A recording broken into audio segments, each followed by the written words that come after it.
Hoje eu quero conversar com você de forma muito séria a respeito dessa ameaça contra o senador Sérgio Moro. O que tem por trás dessas ameaças e verdades que ninguém te conta. É um vídeo que eu corro o risco de ser cancelado? Sim, mas a minha consciência diz que nós temos que trocar essa ideia. Quantas madrugadas eu virei em claro na prisão, mas desisti. Era um plano fora de cogitação, porque guerreiro quer guerreiro, entra na arena e não se cansa. Segue de cabeça erguida e nunca perde a esperança. A proposta dessa reflexão que eu trago sobre esse caso que está ocorrendo agora recentemente no noticiário não é de forma alguma fazer apologia ao crime. Eu sempre tento trazer para você aqui uma realidade que você não encontra na imprensa comum. E no final desse vídeo eu quero assistir junto com você um trecho de uma entrevista de um juiz que também perseguiu muito tempo líderes de organizações criminosas e o que ele pensa recentemente sobre isso. Mas vamos lá, vamos jogar as cartas na mesa aqui e vamos discutir o tema de forma madura, sem paixões e sem nenhum tipo de limitação intelectual. Tem ganhado as manchetes do noticiário que o PCC, o primeiro comando da capital, estava planejando a morte tanto do Sérgio Moro como também de outros agentes públicos. Aqui já é uma coisa um pouco complicada, cara, e aqui já é a hora que eu vou ter que pôr a mão no vespeiro. Eu queria ter um pouquinho mais de acesso, eu queria ter essas condições de ter acesso a essa investigação, saber o que eles têm realmente de elemento de provas, porque aqui eu tenho algumas dúvidas que não dá para eu afirmar nada aqui, não dá nem para falar que realmente o PCC estava encabeçando isso e nem tem como eu dizer que não estava encabeçando, porque me faltaria aqui neste momento elementos para me posicionar se sim ou se não. Mas vamos partir da premissa de que realmente é o PCC que estava orquestrando todo esse movimento. O primeiro ponto que eu chamo a sua atenção é todas as vezes entender o problema buscando se aprofundar na raiz. O que está realmente na raiz? Entender os porquês.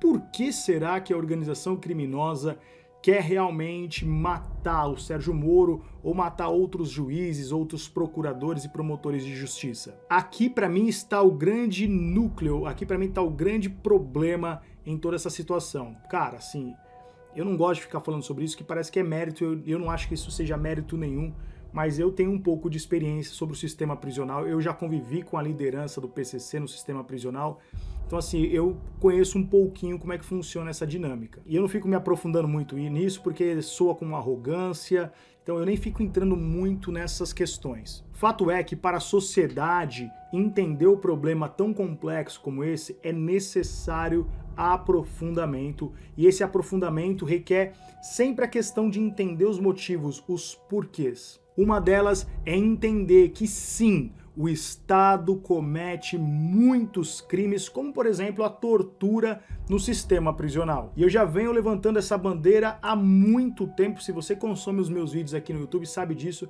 que eu sempre atribuí a responsabilidade da criação das organizações criminosas no Brasil por culpa do Estado, porque o Estado abandonou o sistema prisional, a sociedade não liga para uma política de ressocialização do sistema prisional, nasceu as organizações criminosas e agora só está colhendo aquilo que plantou. Essa é minha linha de pensamento já pacificada aqui nesse canal. Dito isso, é importante compreender que o Estado, através dessas prisões, não estou generalizando, mas a grande maioria, comete muitas violações dos direitos humanos. E quando você fala de violação do direito humano, lembra que eu falei que a sociedade também é responsável pela criação das organizações criminosas? Por quê? Porque quando você fala assim, olha, tem que respeitar os tratados internacionais, tem que respeitar a dignidade da pessoa humana no sistema prisional, o que a maioria da população diz? Não, que eles sofram lá dentro e que eles sejam torturados e passem fome, tudo de pior para eles. Sendo assim, você tem ali uma fábrica de produzir monstros. Já que você não tem a sensibilidade de entender que lá tem homens, que tem pessoas, tem seres humanos,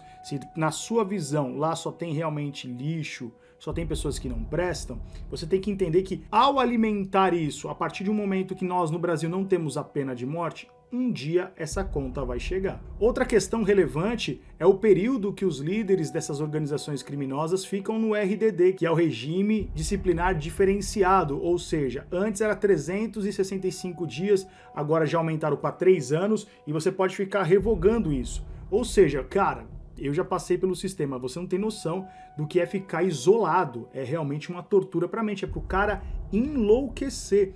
Você prendeu o cara dentro de uma cela, independentemente do que o cara fez ali, nesse tipo de regime, você tá produzindo ali para que o cara realmente fique maluco e tire a sua própria vida, ou se não se transforme num monstro realmente muito perigoso. Como que é a penitenciária aqui? Penitenciária aqui não fala deixa de fazer louco. Por quê? Família, distância familiar. E a série está bem, completamente louco. O cara tem que estar bem no local desse. Ou o cara está com um problema de saúde, ou emocional, ou tipo de problema tá bem. O gato está aqui, você está bem, completamente normal. Você me falou que isso aqui é uma fábrica de louco, é isso? De quê? Uma fábrica de louco, você me falou? Isso aí é uma fábrica de fazer louco. É monstro, não é só louco, não. Mas esse tipo de debate não interessa para a sociedade. Para a sociedade, o que vale mesmo é tortura, e o que vale mesmo para a sociedade é que eles sofram bastante. Logo, se eles não quisessem passar por isso, era só não ter cometido nada de errado. Essa é a matemática social no Brasil. Toda causa vai gerar um efeito, então você não pode reclamar depois dos ataques das organizações criminosas, porque você gerou essa questão a partir do momento que você não debate essa política penitenciária. Segundo ponto importante para a gente entender o que cria toda essa revolta nas organizações criminosas, que muitas vezes quer descarregar isso, né, nesses políticos, nesses secretários, é a questão principalmente do abuso de poder que acontece por parte de policiais penais, por parte de diretores de unidades prisionais, por muitas vezes desrespeitar as esposas, desrespeitar as mães, desrespeitar a família. Quem vive no sistema prisional sabe que existem muitas violações, e você falar hoje em dia com um agente penitenciário num dia de visita, uma mãe, uma esposa, gera suspensão, gera muitas vezes a falta de educação, falta de preparo para esses agentes penitenciários, que eles não compreenderam ainda sobre um princípio básico do direito penal, da individualização da pena. Quem paga a pena é quem está cumprindo ela dentro do sistema prisional, não é a mãe que tem que pagar a pena, muito menos a esposa, ninguém da família tem que pagar a pena, mas alguns policiais penais, alguns agentes penitenciários, eles têm essa dificuldade de compreender isso. Ninguém está dizendo aqui que tem que ser tratado com um sorriso na cara, ninguém está dizendo aqui para chegar lá e entregar para a esposa, para a mãe flores, ninguém está dizendo isso. Não seja tão imbecil de pensar dessa forma. O que eu estou dizendo é que o mínimo de educação e o mínimo de dignidade para essas pessoas, que muitas vezes são empregadas domésticas, muitas vezes são pessoas que estão tirando dinheiro da onde não tem para visitar o seu marido e seu filho, porque sempre, como eu tenho dito, eles não queriam que eles estivessem passando por isso, nem que eles estivessem no mundo do crime. Mas a partir do momento que o seu filho, seu marido estão passando por isso, uma mãe, uma esposa vai continuar apoiando ele, você gostando ou não. Isso é um sentimento de família, você concordando ou não. Então também esses abusos geram muita revolta nesses líderes, e muitas vezes quando acontece algumas catástrofes, principalmente quando você vê na notícia que mataram um agente penitenciário, que mataram alguém ligado, que trabalha às vezes como um policial penal, você tem que sempre olhar ali realmente se o cara não deu alguma mancada. Porque se ele agiu com dignidade, se ele agiu da forma correta, se ele não foi pilantra no sistema prisional, é muito difícil os líderes da organização criminosa mandar matar esse cara. Esse é o papo reto. Você gostando ou não, eu tô só jogando as cartas na mesa para você. Terceiro ponto que é muito importante a gente refletir aqui também, dos motivos que levam muitos líderes quererem fazer realmente essas atrocidades, é a violação das nossas leis. A partir do momento que você tem um código de processo penal, a partir do momento que você tem um código penal, a partir do momento que você tem uma lei de execução penal, o que você entende? Que essas leis, segundo a nossa Constituição Federal, todos somos iguais perante a lei. Só que na prática, o que acontece? Na prática, a lei só vale para quem comete crimes comuns. Você vê o peso de uma prisão preventiva para quem realmente comete um crime comum, você vê o peso de uma condenação de um juiz de primeiro, você vê totalmente os seus direitos sendo violados num recurso de apelação. Então, quem vive esse universo prisional na prática sabe como existem juízes e promotores que não respeitam muitas vezes as regras processuais. Que é um exemplo? Só para você ter noção, o escândalo, por exemplo, que rolou, né, do processo do Lula, desses processos que geram os políticos estão envolvidos, o que você ouve muitas vezes eles falarem como argumento? Ah, não foi respeitado o devido processo legal, quando se prende, por exemplo, uma figura conhecida. Olha, o STF não respeitou isso, não respeitou aquilo. Então, você já percebe que o judiciário, se tratando até mesmo desses caras, vira e mexe a galera tá reclamando, vira e mexe um grupo político tá reclamando que ou o STF não fez a coisa correta, ou o juiz tal não fez a coisa correta. Você imagina isso lá nos calabouços daquela galera realmente que não tem voz. Imagina como tem promotor de justiça que se sente um deus e ele não respeita. E eu falo isso aqui com bastante tranquilidade porque no meu processo, um dia eu vou até falar um pouco mais sobre isso no meu canal, mas no meu processo, o tanto de vícios processuais, o tanto de ilegalidade, o tanto de coisas que eu passei na prisão que não era para eu passar. Ah, mas você fez isso? Não estou dizendo agora sobre culpa, estou falando sobre regras processuais. Se eles são realmente operadores do direito, eles têm que respeitar as regras processuais. Muitos presos que estão aí com os seus direitos de progredir de regime, sair do regime fechado para o semiaberto, muitas vezes a execução não respeita. Vários e vários processos administrativos que são as sindicâncias, que muitas vezes se condena o cara lá dentro desses procedimentos administrativos de forma ilegal. Então assim, existem muitos problemas que acontecem no universo prisional que automaticamente eles vão ganhando força, uma hora os caras vão ter que fazer o quê? Vamos dar um grito então e alguém vai ter que pagar essa conta. É nessa hora que começa os sequestros, começa a buscar realmente matar alguém para chamar a atenção, tudo é uma consequência. Mas se você não voltar lá atrás e entender os porquês, se você realmente não falar assim, deixa eu tentar entender o problema com uma outra ótica. Uma coisa é quando você assiste esses jornalistas falando, e eles falam baseado numa leitura de realmente chamar a atenção, porque 90% da população gosta de ouvir o quê? Não, realmente tem que matar esses caras, manda a polícia matar esses caras. Sempre o discurso mais ligado a essa eliminação, ou seja, exterminar esses grupos, sempre vai atrair mais audiência e mais adesão. Fazer esse papel que eu tô fazendo aqui só vai me gerar o quê? Haters, só pessoas me criticando, só falando que eu protejo o bandido, nunca combatendo os meus argumentos, porque o que eu tô falando pra você não é que eu concorde com essas ações. Eu estou dizendo que a gente tem que analisar as causas, analisar o que está por trás de tudo isso. Essa é a proposta desse canal. Então engana-se quem pensa que só são homens os políticos. Você se engana quando você pensa que só os policiais são homens ou só um promotor de justiça é homem. Tem muito homem na cadeia.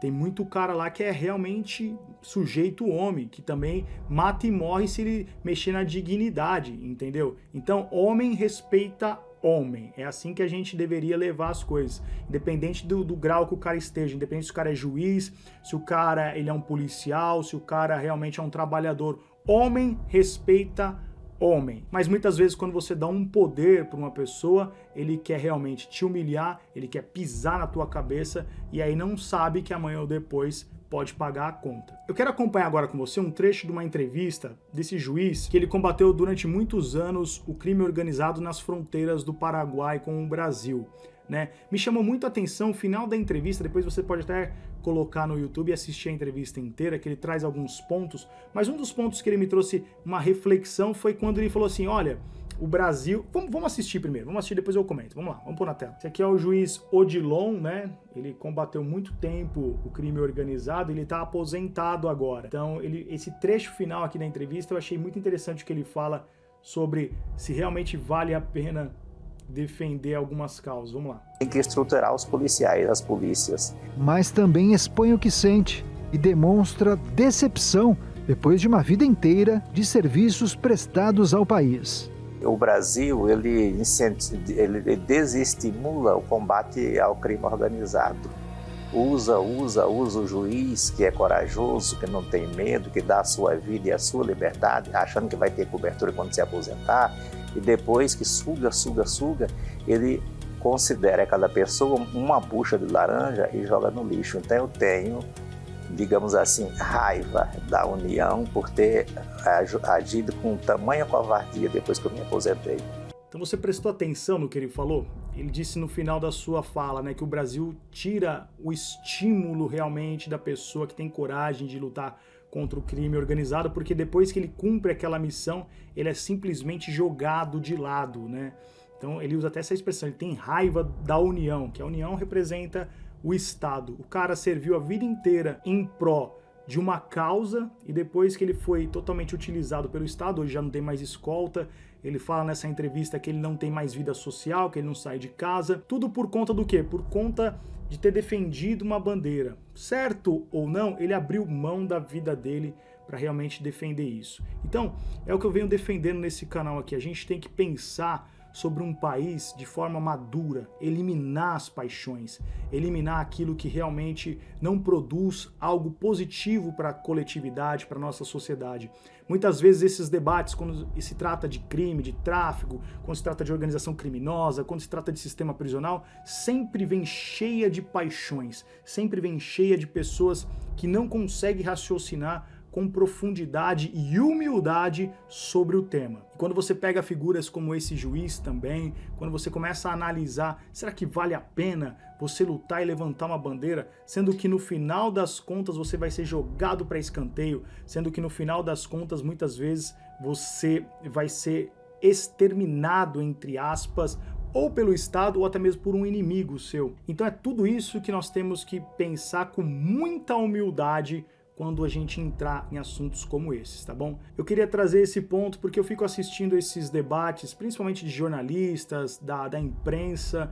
Eu passei na mão da imprensa, eu sei como é que muitas vezes ela distorce, quando ela tem algum interesse. É só você analisar, gente. Analisa um grupo jornalístico que não gosta da esquerda. Eles vão criar fundamentações para atacar.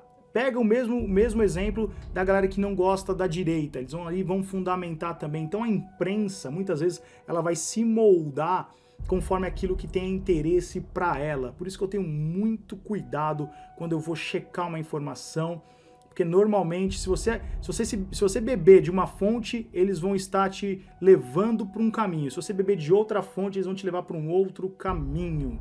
É muito delicado. Por isso que eu tenho aqui tentado trazer nesse canal também um outro ponto. Ó, colheu essas informações? Escuta um pouco o que eu tenho para falar também e forme a sua opinião. E a sua opinião eu quero saber aqui embaixo nos comentários o que você acha sobre essa, entre aspas, guerra entre o PCC e o juiz Sérgio Moro.